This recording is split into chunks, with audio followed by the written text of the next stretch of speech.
Hello guys, my name is Balakrishna Srivastava and welcome to Code with BK. So in this video, we are solving competency-based practice questions for ICSE Class 10th Boards 2025 students.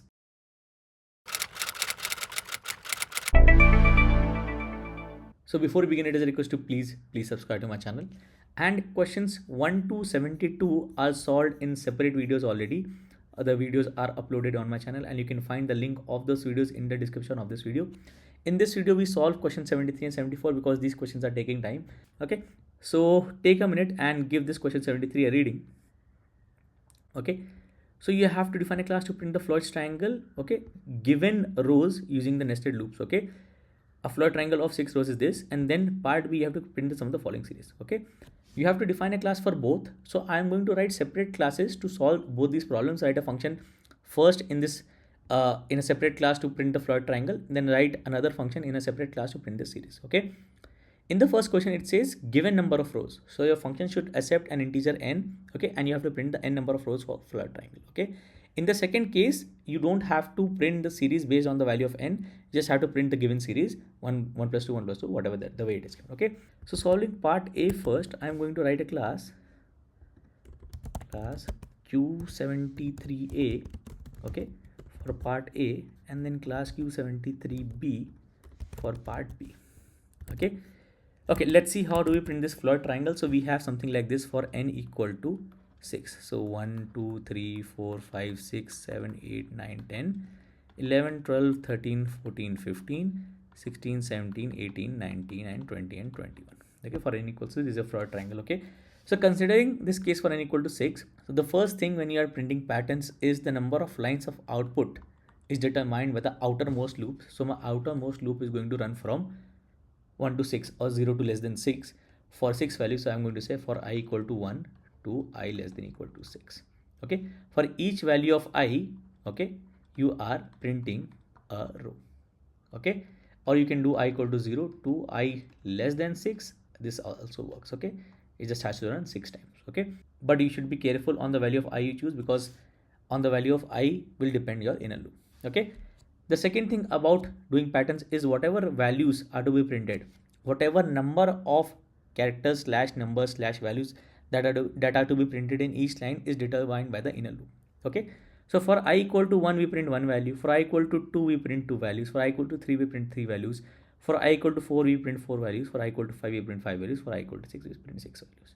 Okay, so when I is 1, I want a loop to run once only. So for I equal to 1, I want a loop to run once only. So I say j is less than equal to I, j starts from 1. Okay, so when I is 2, j starts from 1, goes till 2, so 1 and 2. When I is 3, j starts from 1, goes till 3, j1 to 3, so runs 3 times. Similarly 4 times, 5 times, 6 times. Okay, final thing is what values to print. Okay, so since these are being incremented, you can use the same variable to print all these values. So I can say a counter before the outer for loop starts from 1, you basically print counter. Okay, and you increment counter by 1. Okay, all right, so when I is 1, j will run only once. Okay, so j runs once. Okay, and if this is your output, okay, you are printing counter which is 1, so counter I'll take separately here, it is 1. Okay, for I1 j runs 1, for I2 j runs 1 and 2 j runs twice. Okay, for when counter is printed first, it becomes 2, then the inner loop runs twice again. So printed, incremented, printed, incremented. Okay, when I is 3, j takes values 1 2 3, runs thrice. Okay, this value is printed counter, so counter is printed, incremented, printed, incremented, printed, incremented. Okay, so runs thrice. Then for 4, j takes 1 2 3 4, printed, incremented to 8, printed, incremented to 9, printed, incremented to 10, printed, incremented to 11, runs 4 times. Similarly for 5 and 6. Okay, all right, and after the loop j completes, we are switching to a new line. So after the loop j completes, we change a line. Okay, all these are print, because when you're printing a row, everything has to be in the same line. Okay, so I'm going to say public void print Floyd triangle, okay, based on the value of n number of rows. I'll say int counter starts with 1. For int I equal to 1, I less than equal to n plus plus, okay. For int j equal to 1 is equal to I j plus plus, print counter with a space, okay, space between two values of the same row, okay. Then counter is incremented, and after printed you change a line, okay. This will print your Floyd triangle. So to test this, you can say Q73A O1 equal to new Q73A O1 dot print Floyd triangle for the value 6. You should get the output which is mentioned. Yep, okay. For the value 5 we get one less row, okay. For the value 7 we get one more row, okay. And for the value 10 we get 10 rows, okay. For the value 1 we get only one row, okay. For the value 20 we get a lot of rows, okay. All right, moving on to the B part. You have to define a class to print the sum of the following series. So I'm going to say public void print series sum, okay. Does not take an argument because you have to print the sum of this particular series, which is not dependent upon the value of n. You have to do till say 20, okay. So how do you find the sum of this series? So I'm gonna explain this here, okay. So you have to find the sum of 1 plus 2 plus 1 plus 2 plus 3 till, okay, 1 plus 2 plus 3 plus 20, okay. So you can think of this entire thing as a sum of subseries. So this is a subseries, which is basically a single term. This is also 1 plus 2 is also a subseries, okay. 1 plus 2 plus 3 is also a subseries, okay. So when you sum all these subseries, you find the sum, okay. So we can calculate these subseries sums individually and then sum them all together, okay. So for each subseries we know how many terms are there. For first subseries there is one term, then 2, then 3, then 20. So 1 to 3 till 20. So my outer loop is going to run from 1 till 20, okay. In the first series, for I equal to 1 I have one term. For I equal to 2 for second subseries I have two terms. For I equal to 3 third subseries I have three terms. So for I equal to 20 I have 20 terms. So you can say there are I number of terms in ith series. So you can say to generate all the terms of this series, you can say for j equal to 1 to j less than equal to I, okay. So when I is going to be 1, j is going to be 1. When I is going to be 2, j is going to be 1 and 2, so 1 plus 2. When I is 3, j is going to be 1, 2, 3. For I equal to 4, j is going to be 1, 2, 3, 4 till 20, where j is going to be all these values 1, 2 till 20, okay. So to find the subseries sum, okay, subseries sum I sum all these j terms. So you can say subseries sum is a initialized to 0, and you can say sub series sum plus equal to j, okay. And after this j loop completes, which is finding the subseries sum, I start with series sum equal to 0, okay. This is my algorithm, okay. And I can do sum series sum plus equal to subseries sum, okay. So you can see the outer and inner loop are the same as in the part A, okay. Just the way the values that are generated to be added are different, okay. All right, so I'm going to write this code. I'm going to say I start with int series sum equal to 0. My outer loop runs from 1 till equal to 20, okay. I have a sub-series sum for each value of I that has I number of terms. So for all these, to generate all these terms, I use a j loop that starts from 1 goes till equal to I less than equal to I j plus plus, okay. I say sub-series sum plus equal to j, and to series sum plus equal to sub-series sum, okay. And finally I print this out, series sum equal to plus series sum, and that's it, okay. We can create an object O2, question 73b O2 is 73b, and you can say o2 dot print series sum. Okay, so let me just add a blank line in between.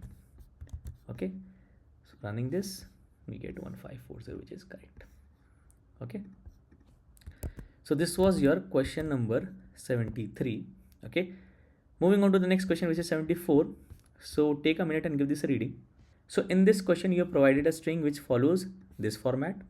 From the string, you have to extract details, class, year, center number, index number, and it is given how to extract these details. Okay, so we use substring caret to extract these details and print it.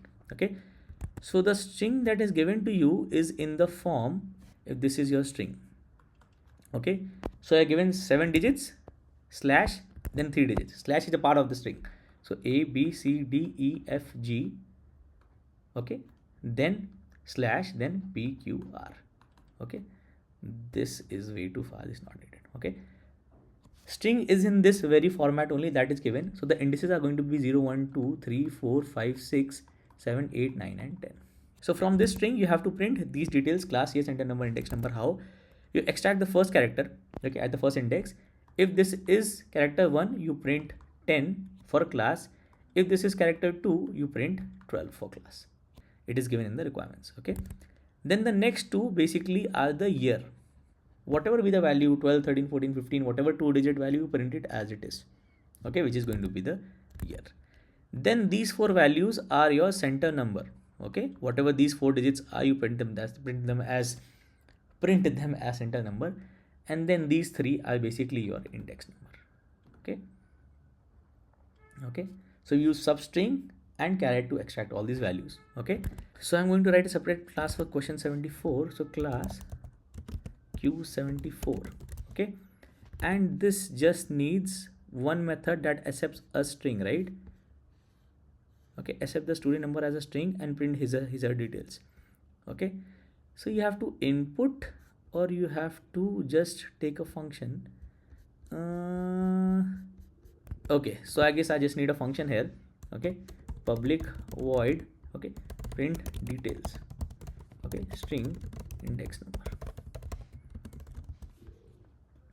Okay, so from what I understand in this question, you don't have to write an accept method to input a string. You just have to pass the string to the class, or maybe to the function. Okay, you can pass via constructor or directly to the function and print the details. Okay, so I'm going to write this function that accepts this string and I'm going to print the details. So the first is print the class. Okay, so to print the class, you need the first character, which is at index 0. Okay, if this character is 1, we print class as 10. So class colon 10. That's what the output is, right? Class colon 10. Else class colon 12. Okay, or you can do else if as well. Okay, because it says the format is going to be correct, so you can say else, or I will say else if because I want to show the examiner that I'm actually comparing the value of C with character 2 to print the value 12. Okay, that's it. Okay, just an indication that you understand the question properly. Okay, then you print the year. Okay, so you say string year is, you get index number dot substring. Okay, now the substring that you need is for these 2 indices. So this is going to be substring from index 1 including index 2, so till 3. So substring 1, 3, 1 and 3, and then you can print system.out.println year is your year. Okay, similarly I print the center number,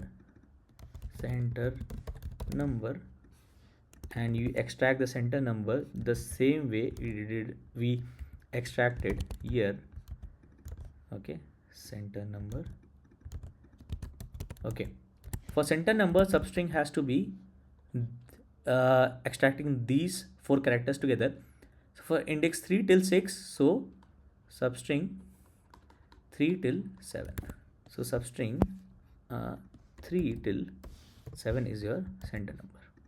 Okay, then print the index number. Okay, so I'll say string